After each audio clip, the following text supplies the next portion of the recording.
हमारे बच्चे प्रोटेस्ट में क्यों जाएंगे? वो अपने काम पे ध्यान देंगे। पढ़ाई में नंबर 1 होते हैं ना हमारे बच्चे। तो बर्बरता किसी के साथ भी नहीं होनी चाहिए, स्वामी रामदेव के साथ भी नहीं होनी चाहिए, देश के आम आदमी के साथ। शिक्षा की गुलामी, चिकित्सा की गुलामी, अभी भी अंग्रेज चलेगी, अंग्रेजी दवाइयां यहीं पर वो सिंथेटिक दवाएं खा खा करके शरीर जहरीला हो रहा है। अब तो आपकी कंपनी पतंजलि जो है वो घी, शहद ये सब बनाते बनाते टूथपेस्ट, अब बीमा कंपनी भी हाँ, आपने एक्वायर करने की सोच चुके हैं। क्या है भाई, ये राज क्या है, कैसे हुआ?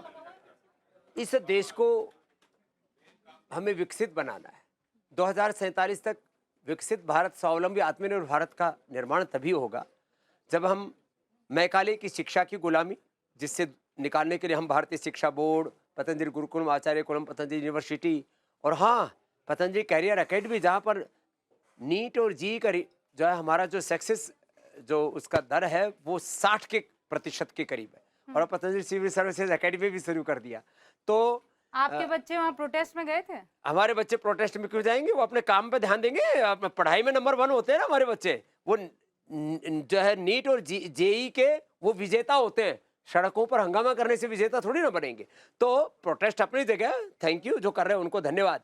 तो हम शिक्षा की गुलामी, चिकित्सा की गुलामी, अभी भी अंग्रेज चलेगी, अंग्रेजी दवाइयां यहीं पर वो सिंथेटिक दवाएं खा खा करके शरीर जहरीला हो रहा है। मोटापा, BP, sugar, thyroid, liver, kidney failure, brain stroke, heart attack से लोग मर रहे हैं। तो शिक्षा की गुलामी, चिकित्सा की गुलामी, विदेशी कंपनियां करीब $100 ट्रिलियन तो लूट करके गई 250 सालों में। अब ये आर्थिक गुलामी अभी भी चल रही है, वैचारिक सांस्कृतिक गुलामी अभी चल रही है, खेत खलिहानों में खाद की गुलामी अभी भी चल रही है। आप जो साग सब्जियां खाते हो, साग सब्जियां थोड़ी खाते हैं, यूरिया, डीएपी, इंसेक्टिसाइड, पेस्टिसाइड आप खा रहे हैं और उससे बीमार हो मर जा रहे हैं। तो सारी गुलामी, ग्लानि और कुंठाओं से देश को निकालने के लिए और इस देश को आत्मनिर्भर बनाने के लिए 3 चीजों को गौरव मिलना चाहिए इस देश में। एक तो उद्यमिता को, व्यवसाय को, व्यापार को, और व्यापार फिर उपकार के लिए, उपचार के लिए, सबके कल्याण के लिए तो और अच्छा है। तो एक तो इस देश में समृद्धि को गौरव मिलना चाहिए टोटलिटी में। दूसरा काम को, लोग निकम्मे पड़े रहते हैं, कोई काम करके राजी ही नहीं, बस उनको हंगामा करने के लिए चाहिए। पर विपक्ष तो कह रहा है कि बेरोजगारी दर बढ़ती चली जा रही है। अरे काम करने ढूंढने जाते हैं तो आदमी नहीं मिलते, ये एक बहुत बड़ी हकीकत बता रहा हूं। काम करने जाओ तो बोले आदमी नहीं मिल रहे, और वैसे कह रहे लोग रोजगार हो रहे। मैं तो चाहता हूं ऐसी शिक्षा व्यवस्था बन जाए कि हमारा स्कूल, कॉलेज, यूनिवर्सिटी से पढ़ा हुआ बच्चा एक भी बेरोजगार ना हो। ऐसा हो सकता है। तो ये शिक्षा की गुलामी, चिकित्सा की गुलामी, आर्थिक, वैचारिक, सांस्कृतिक गुलामी, ग्लानि, कुंठाओं से उभारने के लिए और देश को शक्तिशाली बनाना, माने हमारे रुपए की कीमत कम से कम आज की दृष्टि से कहे तो $1 पौंड के बराबर होनी चाहिए। एक समय था ना आजादी के पहले इस देश में तीनों बराबर ही थे। तो इसमें खामी किसकी है? तो इसमें काम करना पड़ेगा, इसलिए हम सभी दिशाओं में काम कर रहे हैं। हम इसीलिए बीमा कंपनी खोल इसलिए बीमा के क्षेत्र में भी काम कर रहे हैं। तो आप वो ये बताएं ना, इंस्टीट्यूशनल इंश्योरेंस का काम है वो। और फिर हम सभी सेक्टर्स में, हेल्थ में, एजुकेशन में, रिसर्च में, एग्रीकल्चर में, इंडस्ट्री में, तो मैंने कहा ना, देश में सबको फोकस ये करना चाहिए कि भारत विश्व की सबसे बड़ी इकोनॉमिक पावर कैसे बने, वर्ल्ड की सबसे बड़ी जो है बौद्धिक शक्ति, वो साइंस, टेक्नोलॉजी, इनोवेशन में हम पूरी दुनिया को कैसे लीड करें, और राजनीतिक दृष्टि से अच्छे लोग देश के ऊपर रूल करें। माने चारों तरफ भ्रष्टाचार, पेपर लीक, नौकरी के लिए जाओ तो वहां पर रिश्वतखोरी। तो अभी राजनीतिक दृष्टि से अच्छे लोग कर रहे हैं लीड कि नहीं कर रहे हैं? अच्छे लोग हैं, उनकी संख्या कम है। प्रधानमंत्री नरेंद्र मोदी अच्छे लोगों की कैटेगरी में है कि नहीं है? प्रधानमंत्री जी की नीयत, उनकी नीतियां और उनका नेतृत्व इस देश के लिए शुभ है, लेकिन उसके ऊपर भी कुछ लोग ग्रहण लगाना चाहते हैं। अच्छा, प्रधानमंत्री तो देश के लोग बनाते हैं, कुछ लोग इस जल्दबाजी में है, इस तरह से हंगामा काट रहे हैं कि वो हंगामा काट करके प्रधानमंत्री बन जाएगी। ये कुछ लोग कौन है? वो आप भी जानते हो। आप बताइए, आप किसी से डरते थोड़ी हैं? डरने डराने की बात नहीं है, लेकिन इतनी बात जरूर है, सड़कों से लेकर के संसद तक हमें लोकतांत्रिक, संवैधानिक, मानवीय, नैतिक, आध्यात्मिक, सांस्कृतिक मूल्यों को फॉलो करना चाहिए।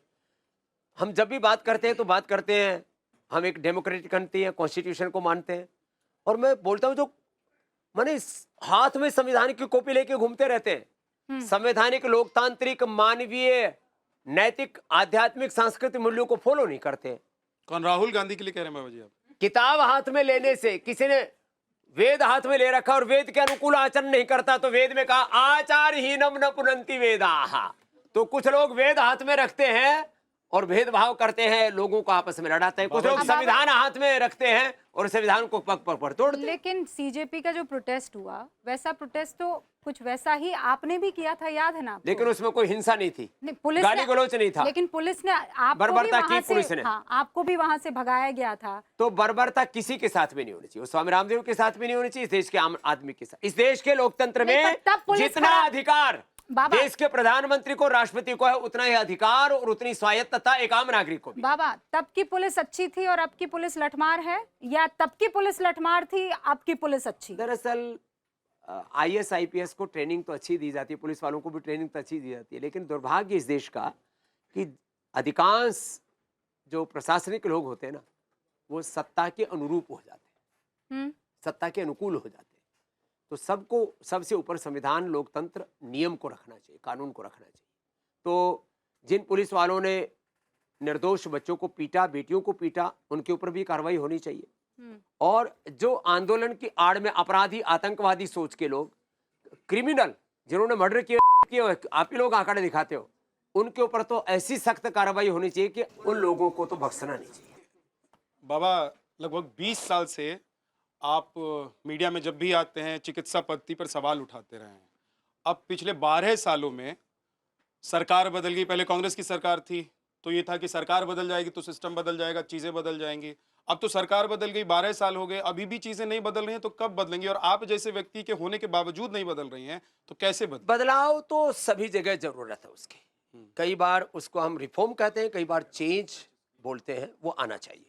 और अभी भी मैं कह रहा हूँ, जेंजीज का जो ये प्रोटेस्ट हुआ, इसके जो अच्छे मुद्दे में उसका समर्थन करता हूँ, युवाओं की ताकत का समर्थन करता हूँ, लेकिन इसमें जो कुछ गालीबाज और कुछ हुड़दंगे और कुछ, मैंने कहा ना, अपराधी किस्म के लोग घुस गए थे, उसका सबको बाइकाट करना चाहिए। बाबा, कुछ और स्क्रीन पर हमारे सवाल है और वो सवाल हम आपसे पूछेंगे। बाबा रामदेव खुद को क्या समझते हैं, योग गुरु या कारोबार गुरु? मैं अपने आप को ऋषि ऋषिकाओं का वंशधर और अपने राम कृष्ण का, शिव का उपासक समझता हूं, इसलिए रामत्व, कृष्णत्व, शिवत्व हम सबके जीवन में हो, वीरों का वीरत्व हो। मैं अपने आप को एक इंसान समझता हूं और भगवान ने मुझे जो उत्तरदायित्व दे रखा है उसको निभाता हूं। इसलिए बाबा, 2 ऑप्शन थे जो मैं समझता हूं, मैं योग, अरे 2 ऑप्शन में से चुनिए ना। आपका ऑप्शन मैं नहीं चुनूंगा, जो मैं हूं वो मैं कहूंगा। तो क्या है? रामो हम कृष्णो हम शिवो हम चिदानंद रूपः। अच्छा, आप योग करते हैं कि नहीं? मैं योग को करता हूं और जीता हूं। कारोबार करते हैं कि नहीं? तो इसलिए मेरे व्यक्तित्व के सैकड़ों पक्ष हैं। मैं योग गुरु भी हूँ, मैं आध्यात्मिक गुरु भी हूँ, मैं व्यावसायिक गुरु भी हूँ, मैं कृषि गुरु भी हूँ मैं शिक्षा गुरु भी हूँ, मैं चिकित्सा गुरु भी हूँ। बाबा रामदेव को क्या सीखने में ज्यादा मेहनत करनी पड़ी, योग विद्या सीखने में या पतंजलि ब्रांड बनाने में? पुरुषार्थ तो योग में ज्यादा लगता है, और जब आप पुरुषार्थ करते हैं योग में, कर्मयोग में, तो उसका बाय प्रोडक्ट ब्रांडिंग तो अपने आप हो जाती है। इसलिए सारा फोकस हमारा पुरुषार्थ पर होना चाहिए, हाँ। योग और कर्मयोग पर होना चाहिए। उसका बाय प्रोडक्ट के रूप में ब्रांडिंग हो जाएगी, आपको सत्ता, संपत्ति, प्रतिष्ठा सब कुछ मिलेगी। अगला प्रश्न, बाबा पतंजलि का ब्रांड एम्बेसडर खुद है, अगर बॉलीवुड से किसी को चुनना होगा तो किसको चुनेंगे? मलाइका अरोड़ा?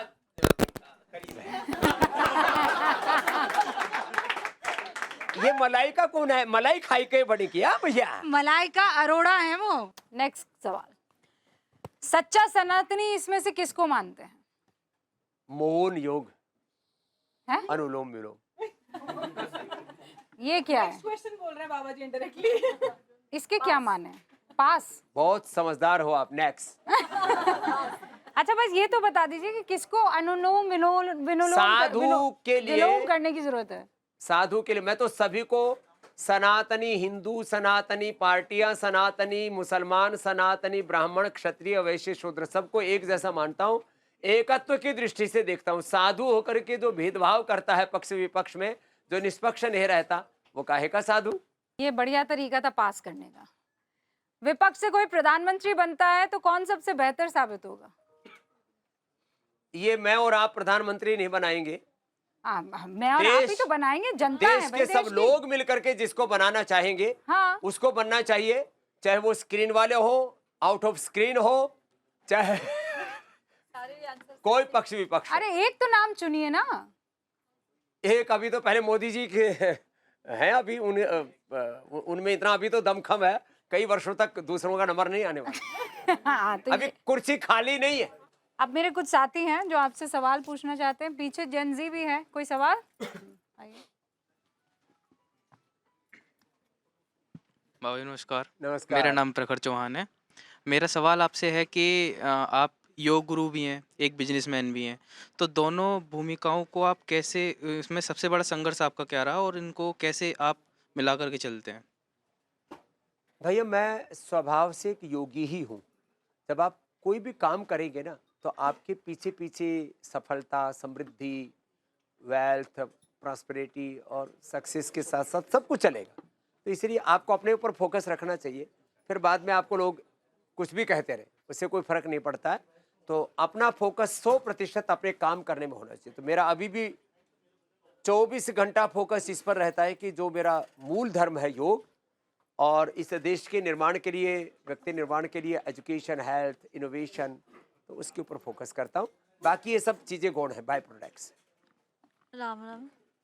आजकल जैन में क्रोध बहुत है, तो क्रोध को कैसे शांत करें अपने? क्रोध को शांत करने के लिए अपना स्वरूप सब में देखें, अभेद दृष्टि। जैसे भगवान राम का चरित्र का है ना, जैसे भगवान राम का चरित्र का है वाल्मीकि जी ने, रामो विग्रहवान धर्मः साधु सत्य पराक्रमः राजा सर्वस्य लोकस्य देवानाम इव वासवः कदाचित उपकारेण कृतेन एकेन तुष्यति न स्मर्ति अपकाराणाम शतमपि आत्मवत्तया। जो अपने समान सबको देखता है ना, वो किसी पर क्रोध नहीं करता। इसलिए भगवान राम को का अक्रोध है, कभी क्रोध नहीं करता। बाबा आपने बहुत सारे जेनजी को प्रधानमंत्री के लिए अपशब्द कहते हुए सुना होगा। जेनजी के अपशब्द पर कई ऐसे लोग थे जो आए और उन्होंने कहा कि ये औरतों की लिबरेशन की तरह आप देखिए ना इसे। वो जब गालियां दे रही है तो सेंस ऑफ लिबरेशन है। नहीं, ये ना लिबरेशन है, ना ये सेलिब्रेशन है, डिस्ट्रैक्शन है। अच्छा नहीं। देखिए, हम अपने बच्चों को, अपनी पीढ़ी को कैसे ट्रेंड कर रहे हैं, तो हमें गालीबाज नहीं, हमें हुनरबाज होना चाहिए, हमें प्रतिभावान होना चाहिए, शीलवान, गुणवान, चरित्रवान, महान होना चाहिए अपने कर्म से, अपने आचरण से। किसी को अपशब्द बोल के आपको उपलब्ध क्या होगा? इसलिए किसी भी तरह का कितना ही बड़ा डिस्ट्रैक्शन क्यों ना हो, कितनी बड़े आपके सामने संघर्ष चुनौतियां क्यों ना हो, आपको अपना आपा नहीं खोना चाहिए। तो इसलिए गाली का कभी भी समर्थन नहीं होना चाहिए, और आपको विरोध करना है तो लोकतांत्रिक, संवैधानिक तरीके से, मानवीय मूल्यों के साथ करना है।